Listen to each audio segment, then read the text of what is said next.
in this world is my balls and my word. And I don't break them for no. Do you understand?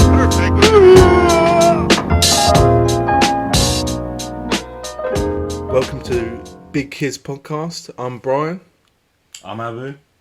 And this is Big KIZ, bigkiz.com. You can like, comment, subscribe. Actually, you can't like or comment on bigkiz.com, but you know what I mean. You can on the YouTube though. Yes, although our YouTube is inactive because I've been advised by Adobe that I've been fraudulently...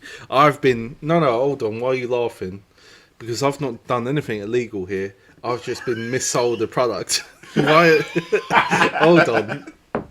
Yeah, missold, right? From what? Who is your vendor that you bought it from? Did you buy it from Adobe? You know, maybe I bought it from Adobe 123 on eBay or something, and Okay. you know, and somehow it's not worked out for me. Surprise, surprise. So the YouTube is on hold, but I think, you know, once I have time in life, I will be sorting it out where you can like, comment and subscribe, and I will actually go back and stick everything on there so it's all the same. Kosher. Yeah. So, you know, so it's across all platforms and all that kind of stuff. Because we're trying to go global, baby. Global, yeah. Well, you know, I wouldn't mind going to America. I don't need to go global. Do you know what I mean? I'd rather not be just big in Japan, that kind of thing. You know, them stories like, oh yeah, this random person in the UK, they're big in Japan. Yeah, I'd love that, bro. That's some novelty to it, you know. Big kids in Japan Okay, yeah, I would love that shit, but doing gigs in Japan. We had a gig in Vietnam. We have a gig in Taiwan. better to be big in USA, I think. Yeah, true. It'll be a sick tour to do. Well, that's one thing actually. Podcasts do like lots of live shows or whatever. So, and we would have an easy run of it because all we would have to do is go and talk shit, Pretty like much. we do anyway. So, I think this week it's been a bit of a mad week because there's lots of stuff that's happened, but to be quite honest, some of it I'm not very interested in talking about, quite frankly. And you know, some people might think that's not a good thing, but you know what I mean? Like, well, you know. Oh, who are we talking about? The dead wannabe king? Well, maybe. But I thought the dead wannabe king is Charles, man. Like, this guy. He's just sticking around, man. He's just sticking around, but Charles is the one who just... like, and obvious, I reckon. Do you know what I mean? Hold on, let me just, you know, before we get sued or whatever. It was made clear during that whole interview thing that it was not the Queen and it wasn't the Duke who made the comment about the Archie's potential tone. Like, oh, how do we know that? Is it no, Oprah came out and said it wasn't. Oh, okay. But I reckon it was Charles, and that's why it's all a bit mad, because no one's going to ever say it was Charles, because Charles is bang on. He wants that. He wants to be king hard. He wants his face on the coins, bro. Yeah. Do you know what I mean? Yeah. You know, I don't know. I don't know if people want King Charles on their banknotes like this. Do you reckon I'd give a fuck though, man, bro? They could have like They could have what's his name? When are you thinking of putting Alan Turing on the back of the 50? Yeah, on the 50. Yeah. Yeah. That I can agree with, but the royal family gives a toss, man. Well, a lot of people, as we were discussing before this. But you know, to be honest, I think maybe most of that is better for off air. But but actually. So I'm just going to go into this and you can just talk about whatever interests you after. I've been listening to a new podcast that my friend recommended to me called Popular Front. Okay. And basically the kind of idea of the podcast is it's called grassroots conflict journalism. But basically, you know, like Vice does Yeah. kind of like those weird documentaries, like more what they call like Gonzo style, like, and actually that's something I've always wanted or been interested in. Like, how come no one does interviews with proper UK gangs and this kind of stuff? You know what I mean? Because people love that shit. Of course, You yeah, know, definitely. people love it. I think Vice did one of the gangs like Irish rap in in Ireland, which is Oh, like okay, yeah. which is kind of interesting. It's not, you wouldn't associate rap culture in Ireland, but yeah. So, so anyway, this Popular Front, it basically kind of talks about weird groups emerging and conflicts and stuff. So let's say just before we started recording, I was listening to one about like narco cartels in Mexico. Then before that, I was listening to like eco-terrorism, eco-fascism kind of groups. Well, Like eco-fascism, what are they destroying certain plants over others?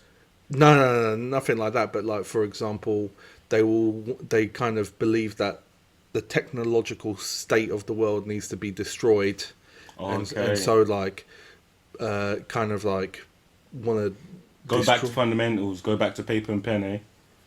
kind of yeah. But it's kind of like, but the discussion in that podcast was kind of like they've become nihilist, so they just want to destroy the human world and want Right. the environment to thrive and so it's like it kind of goes through all these kind of topics, and I thought, oh yeah, it's kind of, in fact, here we go. I've got some of the rise of Colombia's cocaine militias, and then O9A Rising, the spread of Britain's occultist militant group.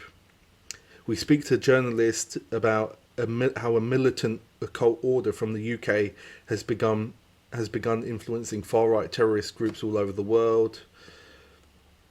All this kind of stuff. Stuff they don't show in the news, basically.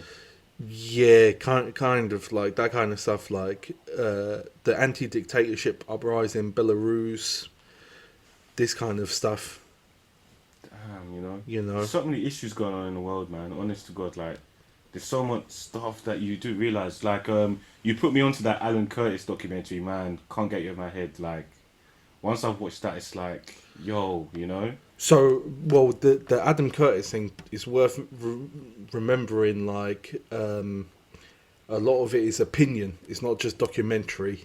Like, but I think Adam Curtis is, well, one, I kind of like the fact that he's from Dartford. Okay. Like, I think that's, I wasn't born or raised in Dartford, but I have spent a lot of my life, unfortunately, in the Dartford locality. Yeah. And I kind of like, there's a reason why it has a kind of somber, dark mood, his documentaries, right? And that is probably because of Dartford, in my opinion. But I think what I like most about it is his prospect on like power, on like how it transfers from over the years from like communism to individualism today. And there, of course, you say it's a matter of opinion, but there are elements that kind of make sense in regards to society, looking at it from society perspective, on how society organizes itself now. So and let me. where- Sorry. Yeah. So, Yeah. how many episodes have you watched so far? So far, can't get you out of my head. I've watched 4. 4. Okay. So- You know what? See, you've watched as many as me because I've not watched the last one either. But I thought the last one, the 4th one, was really good. I don't know. Are the people? Yeah, I think the topic was are the people. So what if the people are stupid? Which is interesting, yeah.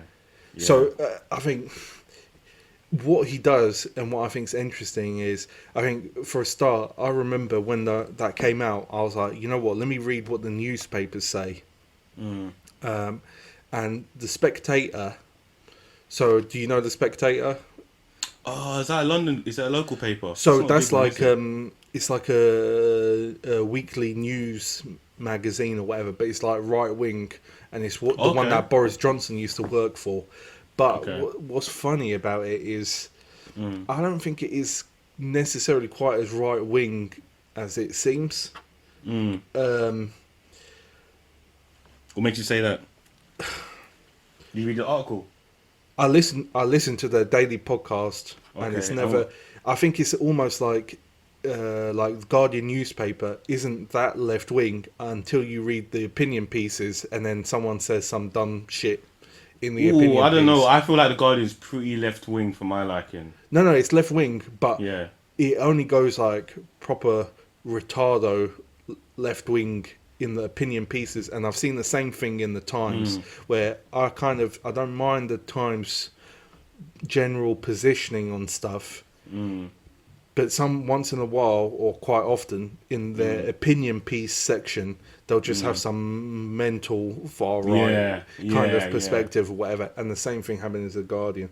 But the Spectator actually is kind of more sensible than you would think it to be. But here's the other thing that I didn't realize, and just to give you an idea how close they are to the corridors of power, right? Because this is quite an interesting fact.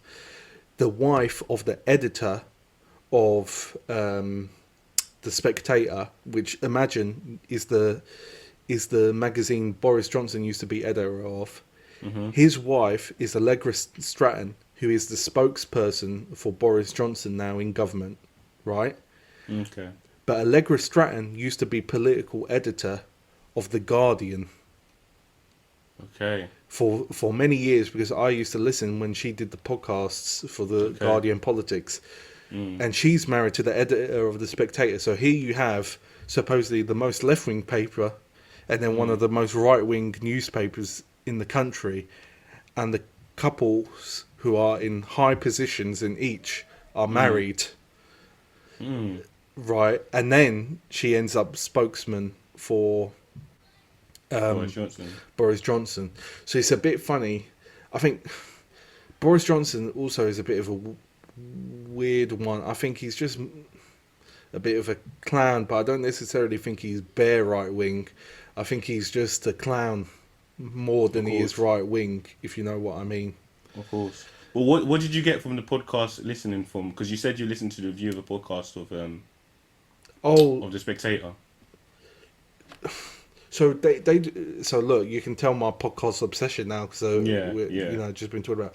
So they just do a podcast called like Coffee House Shots, and every day they'll offer like 10 minutes, and there'll just be a topic of the day, and they just offer their opinion and analysis on it, basically. I see. And that was, it's not as right wing as you would think, basically. But at the same time, you know what it is about the Spectator, dude? I think it's like, for example, some of them are Brexiteers and some of them aren't, but it's that thing where the people who are arguing for Brexit in the Spectator are arguing it from a kind of sensible intellectual point, right? They're not arguing from a kind of, you know, their anger. They haven't got anger in the same way people who voted for Brexit have anger. Do you get what I'm saying? They're kind of thinking, they're just looking at it from a different, I hate to say it, but like possibly a more elevated viewpoint where they have more nuanced and more detailed arguments rather than just the idea of immigration and taking jobs from women. Exactly. Yeah. So it's kind of like,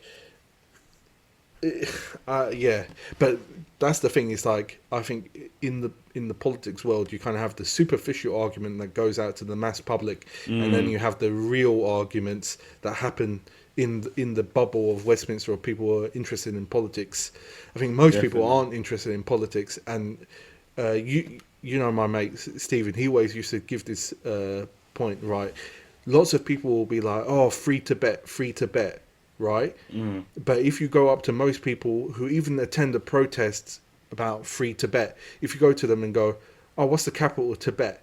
Most of them don't even have rudimentary knowledge about whatever they're arguing for or whatever. Yeah, right. It's a lot of the case like that. So he's kind of, the point of that is kind of like, people will position themselves, but it doesn't actually mean they have knowledge or insight. They've just latched onto a cause. And so it's the same thing that happens on the superficial man. I guess level. Going back to the Adam Curtis documentary from the last time we watched, though, it definitely shows that when it comes to like the higher higher reigns of power. You know, us people, like the lower people, we're never really involved, because what it was, the power used to be governmency. Now it's more moved to financial sector, right? Well, now and I feel like it's taken another shift, because before it was all about fiat currencies, right? It was about how much the dollar was against the pound, against the yen. But now today, cryptocurrency is taking another foothold, and it's interesting where we'll go from there, you know, because crypto doesn't need no bank regulations. It doesn't need no centralized like Well, governancy. Well, for the time that it's shown now, but it's interesting where we'll go from there, you know, because a lot of people are making money off of it, and yeah, I don't, and I think the trust in banks is really withered away so much now, because not to get too political, right? It's just I think what's his name? Who's the guy who's responsible for money in this country? Sunak. oh, Rishi Sunak, the That's Chancellor. it. Yeah. So he recently released a new scheme called first time buyers, like 5% deposits for Oh, yeah, yeah, for yeah. first time buyers. But that really only helps. Well, that really only helps the government get money for itself, because the money is not coming from the banks; it's coming from government loans. So that, I think it's, when you actually dissect it, it's really about who owns the money, and when you have the money, you have the power in that aspect. And I just feel, from what I understood from the Adam Curtis documentary, is that the more money you have, the more power you aspire. And that's what, because politicians, really and truly, how much money do they really make? They're literally, we have scandals in which they're scoffing off taxpayers' money to use it for travel expenses. So I just feel like now, we're at a distinct crossroads, especially with the cryptocurrency coming in. So, so I think Adam Curtis. The one thing I agree and find, Adam Curtis is not a Marxist, but what he does is he does what I would call like a neo-Marxist analysis of the world, and what he's arguing is, what we're seeing is a death of postmodernism, which is to say we've tried the grand narrative of communism and monarchies and all this kind of stuff, and that's not worked. So then we ended up at the idea of liberal democracies. And I remember there was a political scientist called Francis Fukuyama, and he said liberal democracies are the end of history, which is to say everyone will just live in a liberal democracy, and parties would be voted in and out based on the will of the people or whatever. And what Adam Curtis is kind of saying, or at least this is my interpretation, is actually, you know, there's benefits to individualism, but also you're left alone and without the benefit of a group. So he's kind of saying, actually, well, postmodernism doesn't work, or it doesn't achieve what it said it would achieve, and that's what he's kind of getting at. And to just to jump on top of what you're saying that, of course, like, because we live in a more individualized society where people are more alone, I think that's what's pushed even consumerism, right? Because nowadays we watch TV, we go on the internet by ourselves, and we're pushed all these products to saying, oh, this will help you become a better you. Like the outburst of self-help books, you know? Like it's crazy, and it's just, they're mainly meant for the individual. Become an awesome you, become the man you want to be or woman you want to be, you know? And I feel like that's where consumerism is taking over, where you can just purchase stuff to make yourself feel yourself good as an individual. Because look at Instagram, right? It's all about, look at me, look how many followers look how many followers I've got, look how many pictures I have, how many likes I get. It's all self-validation And stuff. That's the way I was trying to But get I think, to, yeah. I think the one thing I think about, like, even for example, like culturally, like Love Island and Instagram and shit. The one thing is, young people are more interested in looking after themselves in a physical sense than they ever used to be. Okay. I think that's a good thing. But I definitely know and notice, like, everyone wants the freshest, everyone wants the drip, right?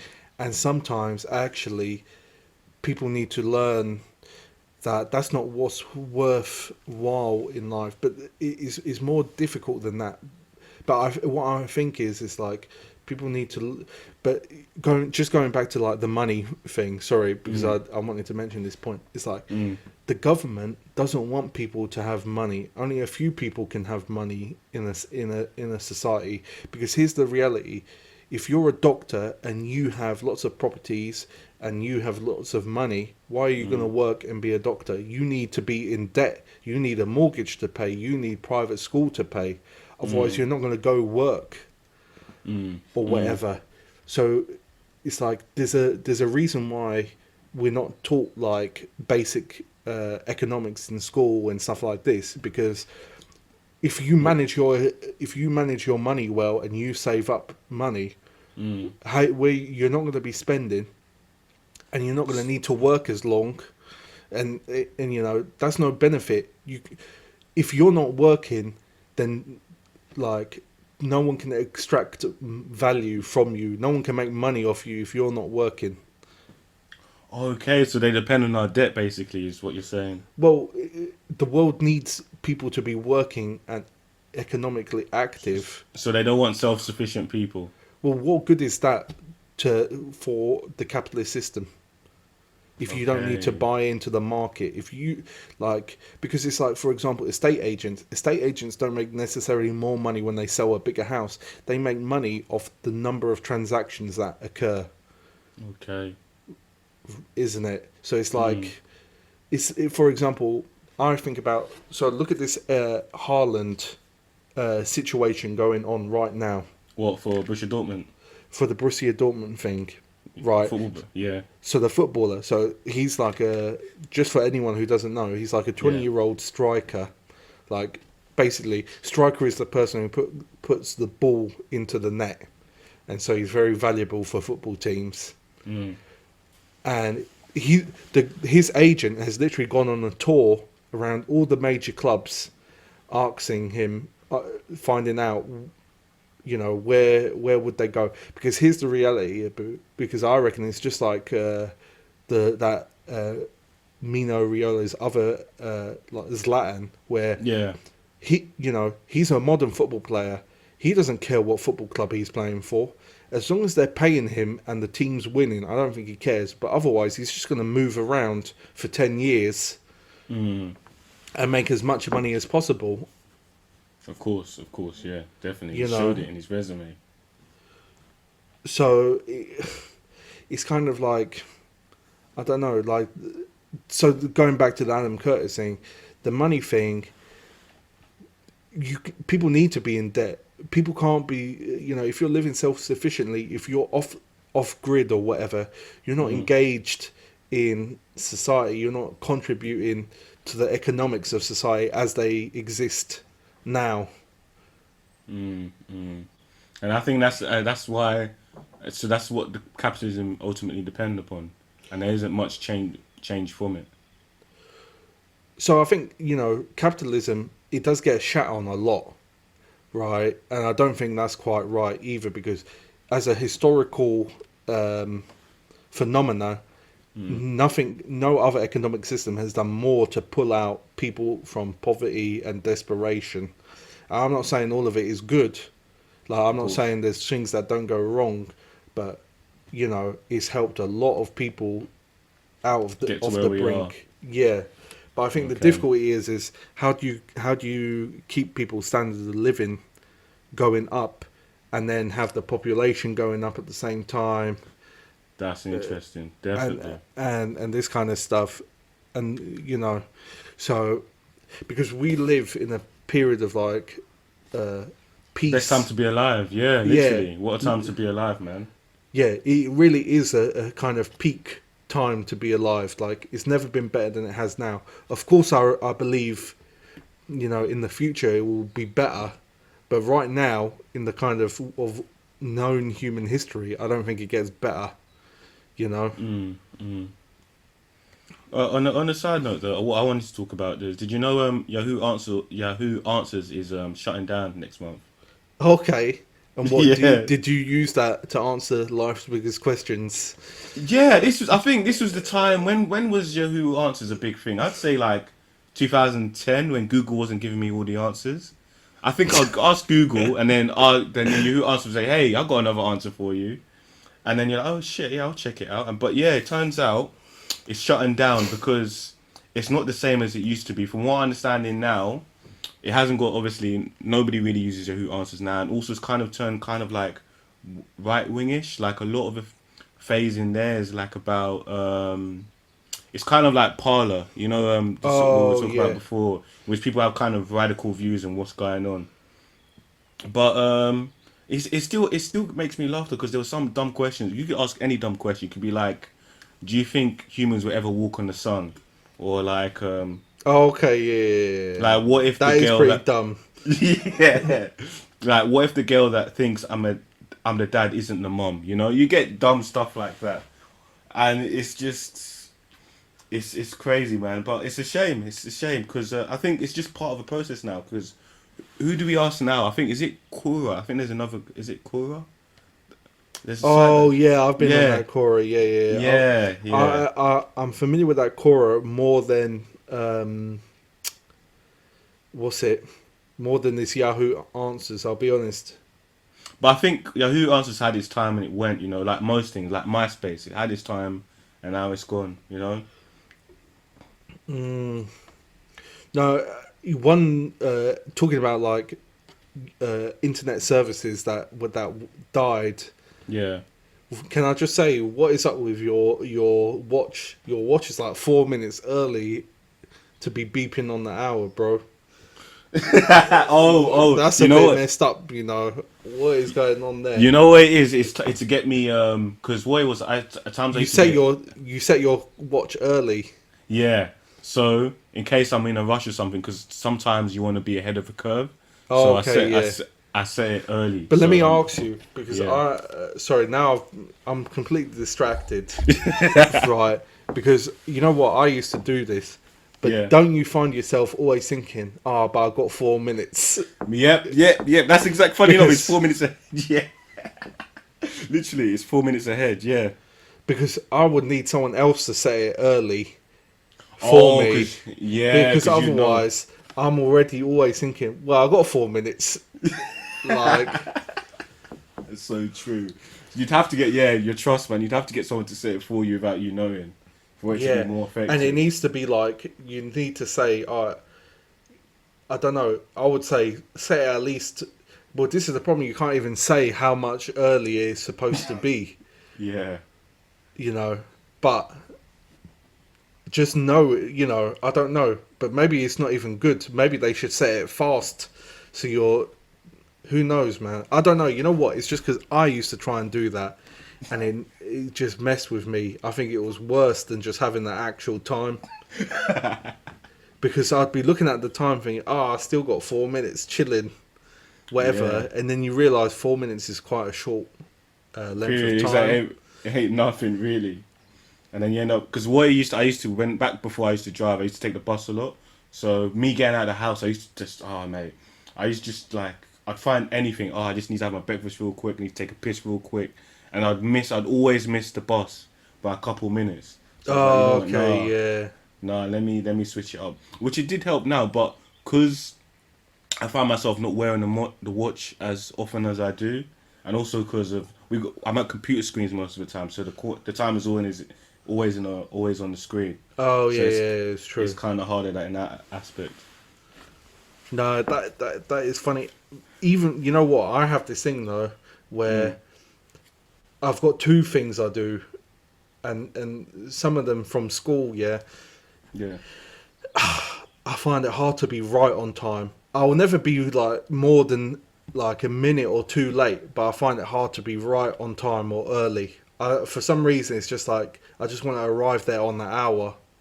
I will never. It used to drive my form tutor mental, like literally, because I would never be like 5 minutes late. I wouldn't even be 5 minutes late, but I'd never be on time. I would always be a minute or two late, and he used to just wind him up. Like, it would drive him mad. He's like, Brian, you're literally here like 50 seconds after the hour. Like, couldn't you just be here a minute before? Nah, man, that's Brian's time, bro. Yeah, like, what's a minute gonna kill anyways, bro? Really, well, this truly. is the thing. This is what I mean. It's like, it's kind of like, what's the point? Like, really? A minute.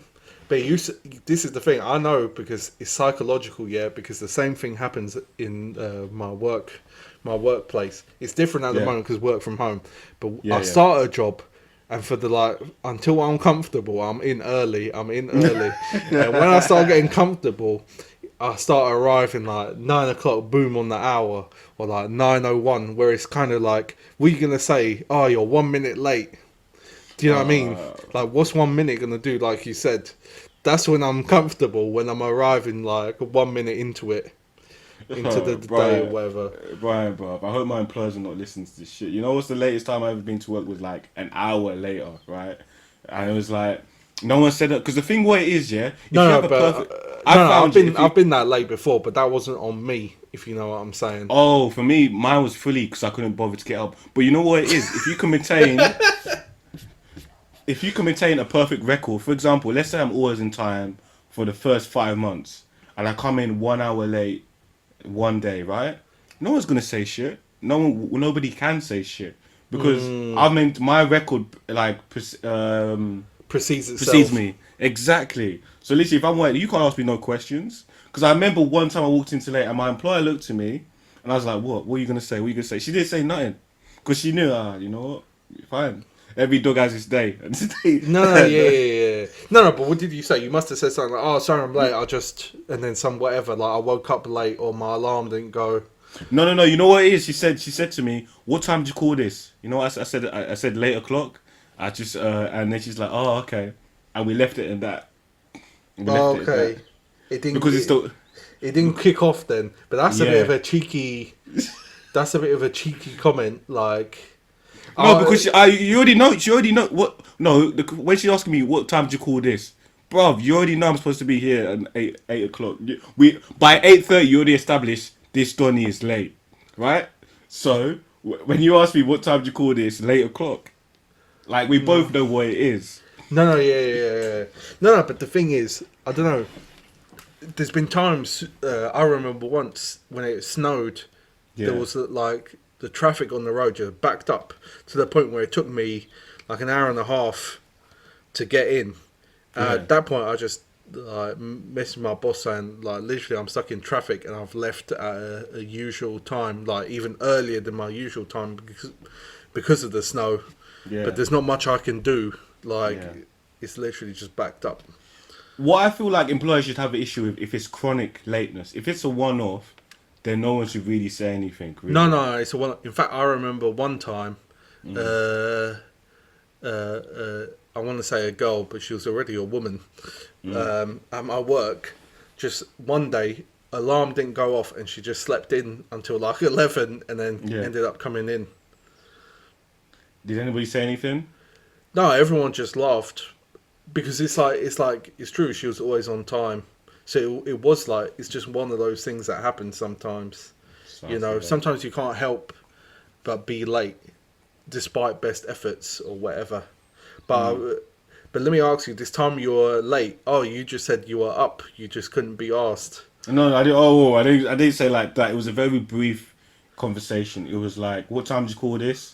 8 o'clock, and then we kept it moving. You know. No, but I'm asking you, why were you late? No. Oh yeah, I couldn't. Oh, bruv, you know, there's some mornings where you're just like, I can't be. Let me. You know when you're half awake and you're like, it's like 6:30. I'm supposed to be up by 7. What the hell? Let me go back to sleep. And you wake up at 8:30. Like, oh crap. Oh, That was a okay. good sleep though. Oh no, did you just oversleep then? It was intentional though, you know. 'Cause I Oh, wasn't really okay. trying to wake. I wasn't really trying to wake up at the time. I was. No, Because I meant. But did you have an alarm on or something like this? Yeah. Oh, Pressed it okay. off. Well, but Yeah. it's different because I've had times where I wake up and my alarm has been switched off and I don't remember switching off the alarm. You know, when I do that, I'll wake up before time. Funny enough, if I don't leave my alarm, I'll wake up and I'm like, oh crap! It's 6 in the morning. I was supposed to wake up at 7. What for you? What you'll sleep past your alarm? No, there's just been instances, for example, where I wake up and I've slept past my alarm, but I have no memory of waking up to turn it off. Okay, maybe did you say it though? Oh yeah, no, because it's just set for every weekday at a Okay. particular time. But one So thing, yeah, so Yeah, I must have been sleeping real good. The alarm just Yeah, goes, and my arm, do you know what I mean, just smashes the thing, whatever, and then back to dream world. 100. But one thing I've noticed, and this is also again since like childhood for me, if it's the weekend, I find it hard to sleep in. I actually struggle to sleep in on the weekend. Wow, you're different, Brian. Then, for me, I prefer. I know on a Friday night, I know. Damn, I don't have to wake up early. Well, obviously the podcast now changed it up, but most before that, it was literally I No, couldn't. but what I mean is like if I know I've got work, I could sleep. I could sleep as much as needed. But when it hits the weekend, I don't want to sleep. Oh, Like I find it hard. Like if it's like I can't relax because I'm like, damn, I got this is my time. okay, I see that. That's interesting. Like Because normally on a Saturday morning, I'm like, I haven't got, especially if I haven't got no plans, then I have no reason to get out of bed. But for you saying, it's like, this is my time now. I need to utilize it. well, it's not like get out of bed because I can just sit there, play like handheld or read something or whatever. But I think sometimes you know what it is as well. What I've noticed is like come because I'm just working like I'm in the privileged position of working Monday, Friday, 9 to 5 or whatever. It gets to Friday, and I'm just like I'm kind of like I'm blown out. Like I'm just tired from the week. And then by the time I get to bed, and by the time I wake up Saturday morning, it's the most rested I've felt for the whole week. And so I'm like alert.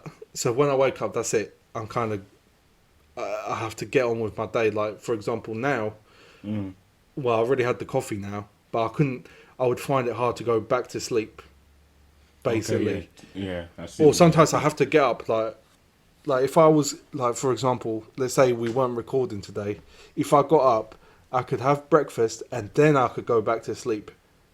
Because I need to like tire myself out again. Because at the point that I wake up, I probably feel as fresh as I have since last bloody Saturday or whatever. I see. Damn, man. But yeah, how many hours of sleep did you get? At least 7. But you know what, man? I think you get older and you need to sleep. It's actually kind of mad. Because like I said to you before, on a whim, any day, any given Sunday, I could be up 2-3 o'clock in the morning, no problem.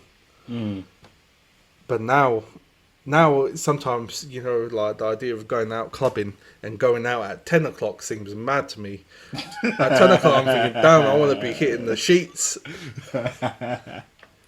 You know, The bed sheets. yeah, the bed sheets because you're just knackered. But I you know, bet. it at the same time I could you could. It's because I also try and control the caffeine intake as well, because Cool. that could keep you up as long as you wanted, really, if you bang it.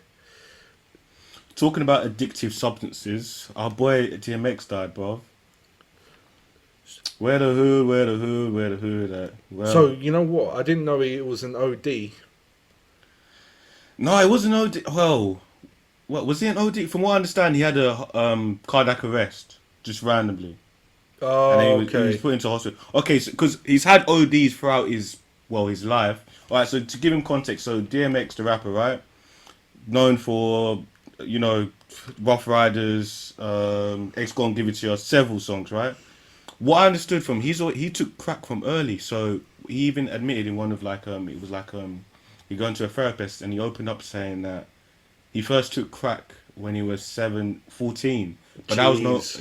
that was no fault of his own. So at the time he'd never smoked, no done no cigarettes, but the people was around what like his mentor, like the guy who really got him into music. He had in him like a blunt, but he didn't know it was laced with crack, and then from Oh 14 shit. onwards he had always had an issue, and like he's been fried throughout. He's always relapsed, and the thing is, like you could tell, like he's different from all the other rappers. Like when he talked about him taking crack, he actually really took crack because in his lyrics he talks about it. But you can't take rappers too seriously by the word. But he actually lived the life that he rapped about. And yeah, I think it eventually caught up with him now, and it's crazy because he had a new album coming out, and he had like some heavy features on it. He had like Jay-Z, Usher, Alicia Keys, Bonnie from U2. Bonnie from you. Oh, Bono.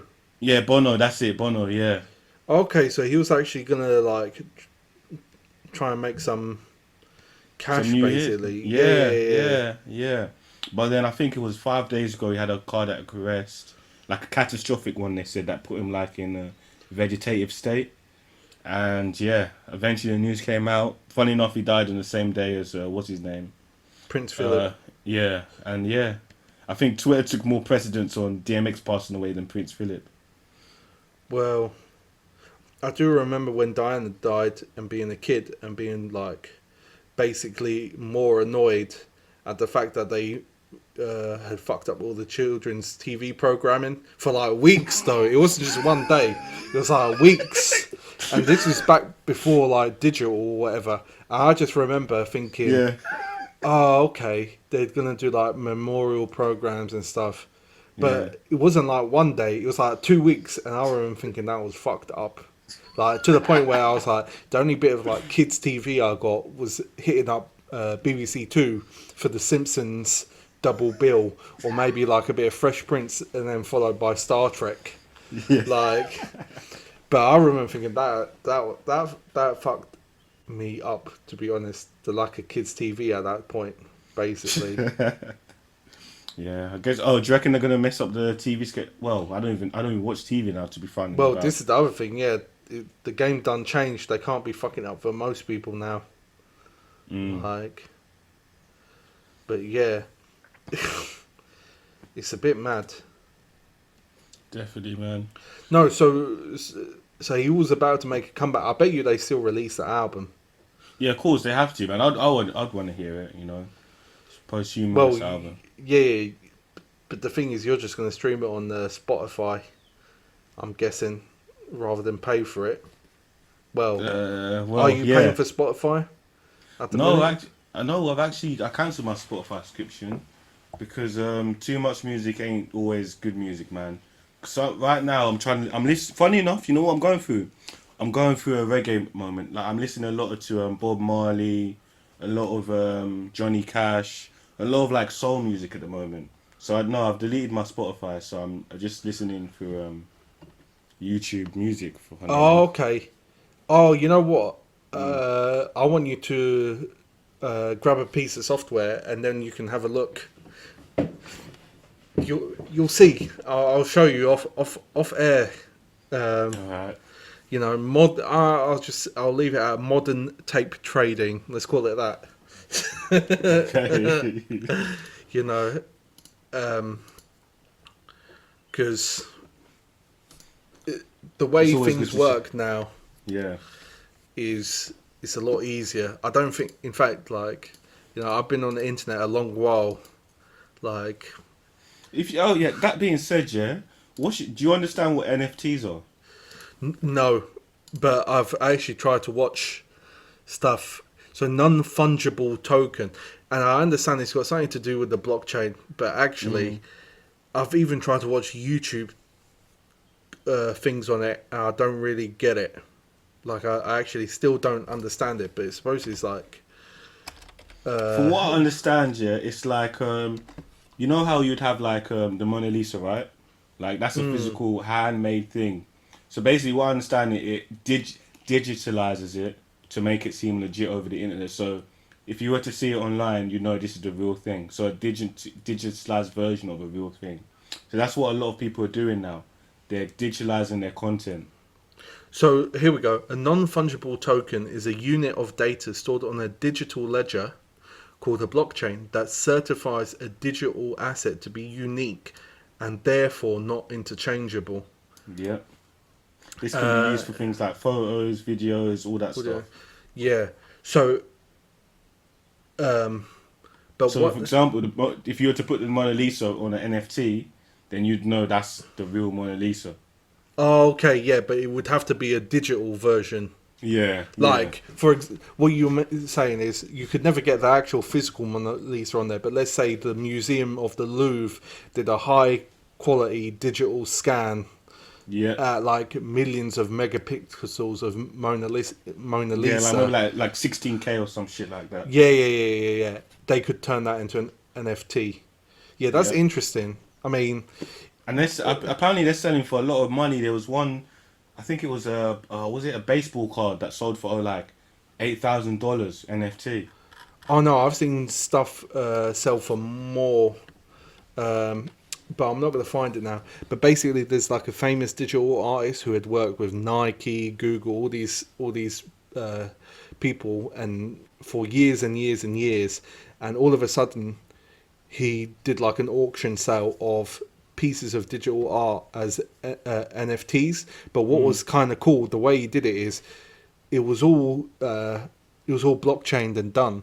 But the way you'd sell the digital art is you would sell it like in like a transparent photo case. So you would have like a kind of USB charged picture or whatever. You know, like they used to have the photo frames where you could have like slideshows of family pictures constantly going. But it would be that, but of his art with like a kind of with part of the crypto thing or whatever. Okay. You know what the future could be? Holograms, bruv. That's where it's going. Well, you get NFT yeah. holograms. Yo, I'd pay for that. Well, you know what? Like, I'm going to find this article, and just to show you. But yeah, that's interesting, man. I do think blockchain is kind of going. You know what I'm saying. Like, crypto Yeah. has opened up a whole new thing. What's interesting is actually crypto could change eventually because at the moment no one's hacked Bitcoin and this kind of stuff because of the crypto. And what's interesting is looking at it, it seems very hard to hack just because of the cryptography element of it, which is it would require so much processing power. And there's like a kind of there's a processing like a wine And bottle. the thing is, it's dependent on having more ledgers. So the more people who purchase, who get involved in the blockchain, so it's always like But here's the like, one other bit I yeah. don't get. The blockchain is supposed to be P2P. So, for example, Yeah. with Bitcoin, I understand lots of people are mining the Bitcoins. So there's a distributed ledger of people mining. But let's say what happens, I'm guessing there's going to be some point where all the Bitcoins are exhausted in the future. And who's incentivized to keep the ledger running? I'm guessing a lot of the mines are because they accumulate bitcoins from the mining. Of course. But couldn't more people just start joining the mining ledgers and then that would just keep Bitcoin running? Wait, say that again? Wouldn't, like, let's say if I stop mining Bitcoin, right? Wouldn't the next person just start mining it? No, but at some point, all the bitcoins are exhausted. So who keeps mining at that point? Because someone still needs. Because even if all the bitcoins are mined, the transactions still go. But I'm guessing the miners will still have their things running Oh yeah, true. because they have the bitcoins on there or whatever.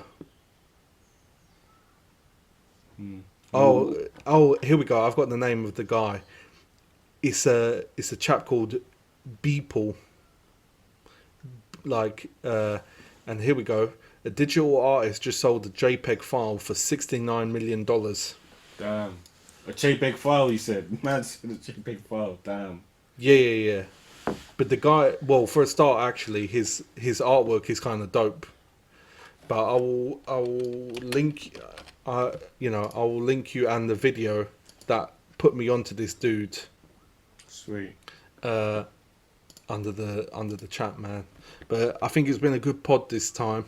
Like Definitely, no technical difficulties this time. Yeah. We've gone through a whole pod and it's back to normal, man. Back to normal. We hope to be back on YouTube as soon as we work out the technology behind it. But Yeah.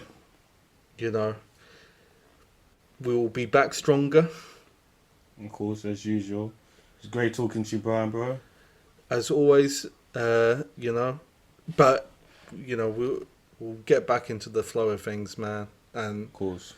you know, and not only that, like, things are starting to get more normal. So actually, I think it would be really excellent and cool to record face to face. The face, yeah, man, definitely. You know, that would actually be very cool to do that when we have the opportunity. And weirdly enough, we could record face to face, but just still have it separate. I don't know. We'll work it out. I'm sure we'll have other technical difficulties when it's face to face, mate. You know how it is. We'll overcome them, you know. For we sure. shall overcome.